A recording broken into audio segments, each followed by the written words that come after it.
আসসালামু আলাইকুম। ষষ্ঠ শ্রেণীর প্রিয় শিক্ষার্থীরা কেমন আছো সবাই? আশা করি অনেক ভালো আছো। তোমাদের বার্ষিক পরীক্ষার জন্য গণিত বিষয়ে যে প্রশ্নটা দেওয়া আছে বোর্ড থেকে, তো এখান থেকে তোমাদের সমাধান দিচ্ছি। তো এই যে প্রশ্নটা দেখতে পাচ্ছ, এই প্রশ্ন থেকে অনেক বোর্ডে হচ্ছে বা স্কুলে কমন পড়বে, আবার অনেক স্কুলে কমন আরও পড়তে পারে। আর সবগুলো যে কমন পড়বে বা সবগুলো যে আসবে এরকম না, ঠিক আছে? অর্থাৎ যে সকল স্কুলে স্যাররা নিজেরা প্রশ্ন করবেন বা হচ্ছে শিক্ষা প্রতিষ্ঠানগুলো প্রশ্ন করবে, এগুলোর সাথে কিন্তু নাও মিলতে পারে, ঠিক আছে? তবে তোমাদের ধারণা হবে যে কী কী বিষয় পরীক্ষার মধ্যে আসবে বা থাকবে, এই বিষয়ে কিন্তু ধারণা পাবে স্পষ্টভাবে। তো তোমাদের নাম্বার হচ্ছে 100 নাম্বারের পরীক্ষা অনুষ্ঠিত হবে, সময় পাওয়া হচ্ছে 3 ঘন্টা। তো প্রথমে ক বিভাগে থাকবে তোমাদের হচ্ছে সঠিক উত্তর বাছাই। তো এখানে তোমাদের হচ্ছে 25 নাম্বার, ঠিক আছে? মূলত বহু নির্বাচনী 15টি আর 10টি হচ্ছে এক কথায় উত্তর দিতে হবে। তো এই হচ্ছে তোমাদের মূলত 25 নাম্বার। তো প্রথমে যে প্রশ্নটা করা আছে দেখো, কোনো পরীক্ষায় একজন শিক্ষার্থী মোট 600 নম্বরের মধ্যে 510 নম্বর পেল, সে শতকরা কত নম্বর পেল, তাই না? উত্তরটি আমাদের কি হবে? খ নম্বর। খ নম্বর কি দেওয়া আছে? 85%, ঠিক আছে? আচ্ছা, 8 কেজি চালের দাম 480 টাকা হলে 20 কেজি চালের দাম কত? তো তুমি 8 দিয়ে যদি 480-কে গুণ করো তাহলে আমাদের আনসারটি বের হয়ে যাবে। তো এটা হচ্ছে ক নম্বর। ক নম্বর কি হবে? 1200 টাকা। উত্তরটি কি হবে আমাদের? 1200 টাকা, ঠিক আছে? আচ্ছা, তারপর দেখো। আচ্ছা, 3 নম্বর, 7টি পেন্সিলের মূল্য 35 এবং 5টি কলমের মূল্য 50 টাকা। তো 1 ডজন পেন্সিল 1 ডজন কলম কিনতে কত টাকা লাগবে? 3 নম্বরটা আনসারটা কি হবে? গ নম্বর। গ নম্বর কত দেওয়া আছে? 180 টাকা লাগবে, ঠিক আছে? আচ্ছা, 4 নম্বর, 100 ডেসিমিটার কত মিটার, তাই না? 100 ডেসিমিটার সমান কত মিটার? খ নম্বর। খ নম্বর কি তো দেওয়া আছে? 10 মিটার হবে, ঠিক আছে? 5 নম্বরটা দেখো, নিচের কোনটি ব্রিটিশ পদ্ধতিতে দৈর্ঘ্য পরিমাপের একক? এটা হচ্ছে তোমাদের 5 নম্বরটা গ নম্বর। গ নম্বর কি দেওয়া আছে? ইঞ্চি, তাই না? আর 6 নম্বর প্রশ্নটি দেখো, 6 নম্বর প্রশ্নের উত্তরটি কি হবে? 6 নম্বর হবে তোমাদের গ নম্বরটা। গ নম্বর ক্ষেত্রে দেওয়া আছে 3 বাই হচ্ছে কি 2, এই যে এটা হবে তোমাদের আনসার। আচ্ছা দেখো, 7 নম্বর। 7 নম্বর উত্তরটি কি হবে তোমাদের? 7 নম্বর হবে তোমাদের এখানে ক নম্বর। তো 7 নম্বর প্রশ্নের উত্তরটি কি হবে? কি 2x প্লাস কি 4t। আচ্ছা, 8 নম্বর তো ক নম্বর হবে 12 হবে, ঠিক আছে? তারপর হচ্ছে 9 নম্বর। 9 নম্বর প্রশ্ন উত্তরটি কি হবে? গ নম্বর। গ নম্বর আমাদের কি দেওয়া আছে? 4। আচ্ছা, 10 নম্বর প্রশ্নের উত্তরটি দেখো, 10 নম্বর হবে তোমাদের গ নম্বর, অর্থাৎ 30 মিটার হবে। 10 নম্বর প্রশ্নের উত্তরটি কি হবে? 30 মিটার, ঠিক আছে? তারপর হচ্ছে 11 নম্বর, যে দুইটি তল পরস্পর ছেদ করলে কি উৎপন্ন হয়? তো 11 নম্বর প্রশ্নের উত্তরটি কি হবে তোমাদের? খ নম্বর। খ নম্বর কি দেওয়া আছে আমাদের? খ নম্বর হচ্ছে রেখা। আচ্ছা, 12 নম্বর। 12 নম্বর প্রশ্নের উত্তরটি কি হবে? 5/4, ঠিক আছে?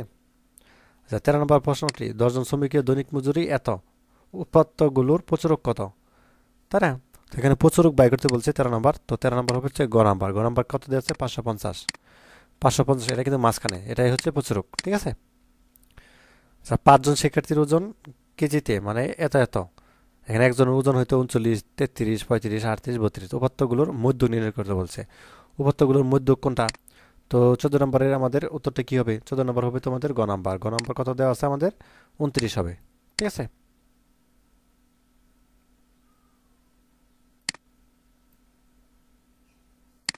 না, দুঃখিত, এই যে 35 হবে। 35 কিন্তু মাঝখানে, আমাদের বলছে মধ্যকের কথা, তো এটা তো মাঝখানে।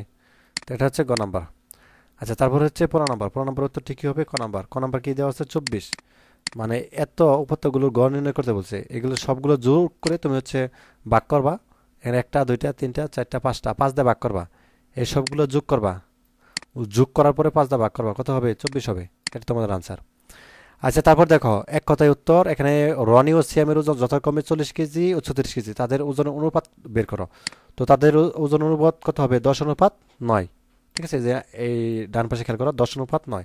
16 নম্বর প্রশ্নের উত্তর উত্তর আচ্ছা, তারপর দেখো, এক হাত সমান সমান কত ইঞ্চি? 18 ইঞ্চি। এক হাত সমান সমান কত? 18 ইঞ্চি, ঠিক আছে?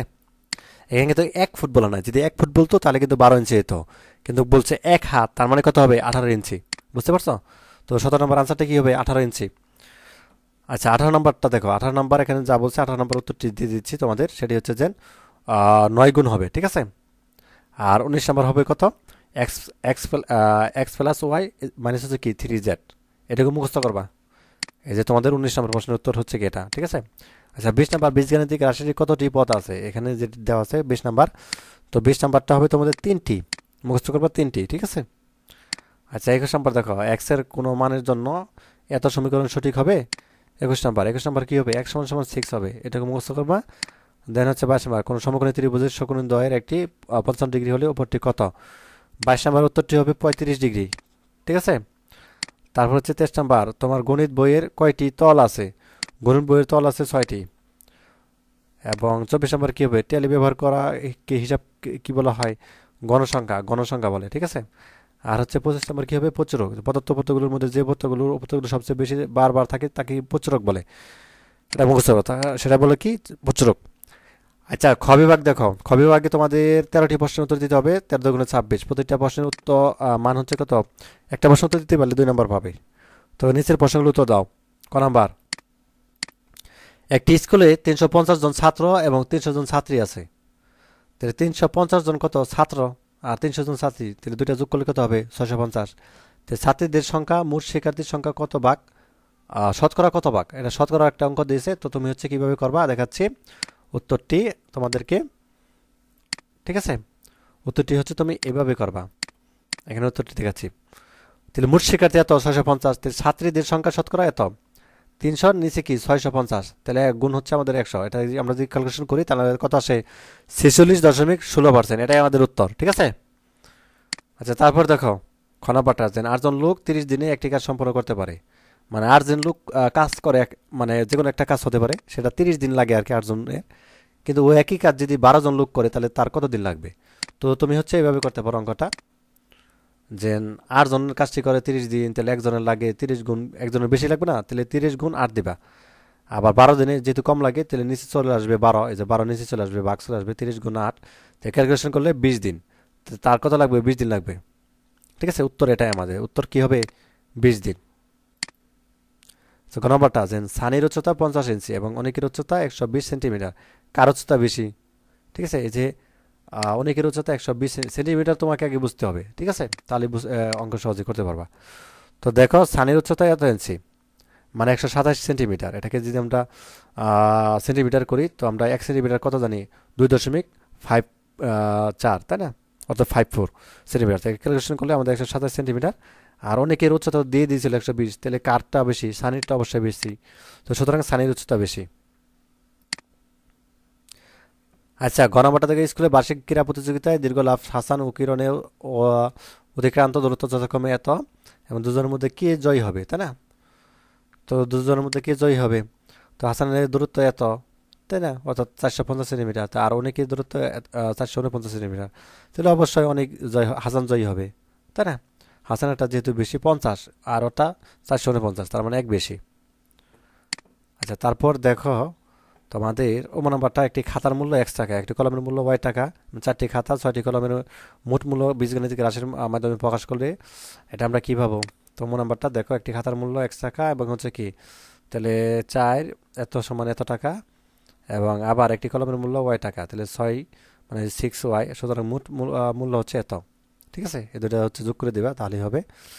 এবং তারপর হচ্ছে তোমাদের 6 নম্বরটা, যে পিতা পুত্রের বয়সের অনুপাত দিয়েছে 4:1। পিতার বয়স 40 হলে পুত্রের বয়স কত? পুত্রের বয়স অবশ্যই তোমাদের 10 বছর হবে, যেহেতু 4 ভাগের 1 ভাগ, তাই না? অবশ্যই 10 বছর হবে। অঙ্কটা একেবারে সহজ, মুখস্থ। তো দেখো, পিতার বয়স 40 বছর এবং পিতা পুত্রের বয়সের অনুপাত এত। তো সুতরাং পুত্রের বয়স কত হবে? এই 40কে তুমি 4 দ্বারা ভাগ করো, তাহলে 10 বছর আসে, উত্তর 10 বছর। একেবারে সহজ অঙ্ক। তো তারপর দেখো 6 নম্বরটা, যে দুইটি ক্রমিক পূর্ণ সংখ্যার যোগফল 45, তো ছোট সংখ্যাটি Y হলে তত সমীকরণের মাধ্যমে প্রকাশ করো।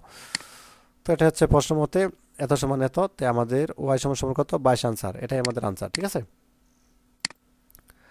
আচ্ছা, তারপর যে বর্গীয় নাম্বারটা, বর্গীয় প্রশ্নটা পড়লাম না, তো বর্গীয় নাম্বারটা সরাসরি আমরা উত্তরটা দেখি তোমাদের। তো সমাধান ধরি, সংখ্যাটি x, সংখ্যাটি দ্বিগুণ হচ্ছে 2x, সংখ্যাটি 3 গুণ 3x, ঠিক আছে। তো প্রশ্ন মতে এত x, ঠিক আছে, তো সুতরাং নির্ণয় সংখ্যাটি 5, এটাই আমাদের আনসার। জনবটি দেখো প্রশ্নটা, তো আমরা হচ্ছে উত্তরটা দেখি। তো সমাধান, বড় বক্সটিতে ছোট বক্স রাখা যাবে, 6 ভাগ হচ্ছে কি 2, তো 6 দুগুণে 3 দুগুণে 6, তো 3টি, উত্তর 3টি, শেষ। এখানে একটি আয়তাকৃত বোর্ড আছে, তাই না? তো এক্স প্লাস হচ্ছে কি 5 মিটার এবং 3 মিটার। তো অঙ্কটা যদি আমরা করি, নাম্বারটা তুমি যদি করো, দেওয়া আছে দৈর্ঘ্য হচ্ছে এত, তো প্রস্থ আমাদের এত, তো সুতরাং পরিসীমা 2, তাই না? দৈর্ঘ্য গুণ প্রস্থ, তো এখানে জাস্ট বসিয়ে দিবা, তাহলে 2x প্লাস হচ্ছে কি 16, এটাই আমাদের আনসার। নিচে একটা চিত্র দেখতে পাচ্ছ, চিত্রের আলোকে আমাদের আনসারটা করতে হবে। তো এটা এইভাবে করবা, দেওয়া আছে বিডি সমান 6 একক, সুতরাং বিসি সমান 6 প্লাস 6, তাহলে 12 একক, ত্রিভুজের ক্ষেত্রফল 48 বর্গ একক, সুতরাং হাফ ভূমি গুণ উচ্চতা 48, তাই না? তো গুণ হচ্ছে কি 48, তো বা হচ্ছে কি 12 গুণ হচ্ছে কি উচ্চতা গুণ সমান সমান করতে কি 48 গুণ হচ্ছে কি 2, তো হচ্ছে যা তোমার এত দিয়ে ভাগ দিবে হচ্ছে 12কে, তাহলে 8 একক, উত্তর 8 একক, এটাই আমাদের উত্তর। 2 নম্বরটা দেখো যে 60 থেকে ছোট মৌলিক সংখ্যাগুলোর মধ্যক নির্ণয় করতে বলছে। 60 থেকে ছোট এভাবে লিখবা, 60 থেকে ছোট লিখ বলছে 60 পর্যন্ত আর কি, 2 3 5 7 মৌলিক সংখ্যা তো বুঝো যেগুলো ভাগ করা যায় না, তো এগুলো মধ্যক নির্ণয় করতে বলছে। তো মধ্যক আমাদের আসে কত 29, ঠিক আছে। এখান থেকে যদি শুরু করো এখানে আমাদের 29 আসে, এই পাশ থেকে যদি শুরু করো 29 আসে, ঠিক আছে, এটা মাঝখানে আমাদের। তারপর দেখো 2 নম্বরটা, এখানে একটি ম্যাচে বাংলাদেশ ক্রিকেট দলের উপর প্রতিসংগীত রানের সান্নিধ্যে দেওয়া হলো। তো এখানে বলছে কি উপাত্তগুলোর সাহায্যে একটি রেখাচিত্র অঙ্কন করো। রেখাচিত্র তো বুঝো কিভাবে করতে হবে, দেখাচ্ছি তোমাদের উত্তরটা। তো রেখাচিত্র এখানে, আচ্ছা এই অঙ্কটা আমরা হচ্ছে পরবর্তী সময়ে দেখাবো, পরবর্তী পর্বে। তো এখানে আমরা এটা থাকুক আপাতত। তো তারপরে হচ্ছে আমরা দৃশ্যপট নির্ভর প্রশ্ন থাকবে 10টি, সেখানে 7টি প্রশ্ন উত্তর দিতে হবে, 7 7 49, 7 করে। তো এখানে তোমাদের সৃজনশীল আকার মতো থাকবে আর কি। তো একটি টেবিলের দৈর্ঘ্য 5 ফুট 6 ইঞ্চি, মানে একটা টেবিল ধরো, এটা দৈর্ঘ্য কত আমাদের লম্বা আর কি 5 ফুট 6 ইঞ্চি এবং প্রস্থ 4 ফুট। তো বলছে টেবিলটি প্রস্থকে সেমি এককে প্রকাশ করো। আবার টেবিলটির দৈর্ঘ্য প্রস্থের অনুপাত নির্ণয় করো। টেবিলটির প্রস্থের চেয়ে দৈর্ঘ্য শতকরা কত ভাগ বেশি সেটা নির্ণয় করতে বলছে। তো তোমাদের আনসারটা দেখাই। আচ্ছা আনসারটা দেখানোর আগে তোমাদের বলবো এই ভিডিওটির ডিসক্রিপশনে একটা লিঙ্ক দিব তোমাদের, সেটি হচ্ছে যে special discount academic programme 2025 pre book করতে ক্লিক করবা, এক লিঙ্ক একটা লিঙ্ক দিব, সেটার মধ্যে ক্লিক করলেই হবে। তো প্রি বুকিং চলবে 28 নভেম্বর পর্যন্ত। বুকিং সাকসেসফুল হলে ডিসকাউন্টের কুপন কোডটি SMS এর মাধ্যমে 29 নভেম্বরে তোমাকে পাঠিয়ে দেওয়া হবে। তো তুমি যেহেতু এবছর 6-এ পড়তেছো, তো আগামী বছর 2025-এ কিন্তু তুমি 7-এ উঠবা, তাই না? তো 7-এ ওঠার পর তুমি যে এখানে এই লিঙ্কে ক্লিক করার পর এখানে চলে আসবে, তো তুমি হচ্ছে 7-এ ক্লিক করবা।